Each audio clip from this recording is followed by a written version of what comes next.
ఉదాహరణకు ఒక మాట మీకు జ్ఞాపకం చేస్తాను.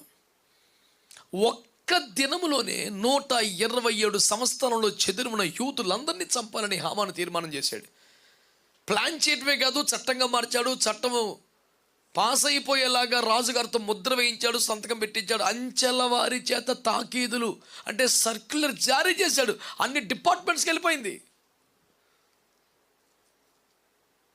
పార్లమెంట్లో బిల్లు ప్రవేశపెట్టం కాదు, చట్టం అయిపోయి అన్ని ఆఫీసులకు వచ్చింది.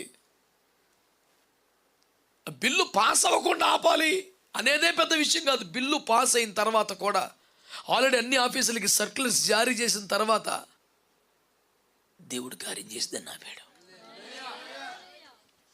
ఒక విషయంలో దేవుని తీర్మానం జరిగితే దాన్ని చట్టసభలు కూడా అడ్డుకోలేవు, దాన్ని కూడా మారుస్తాడు దేవుడు.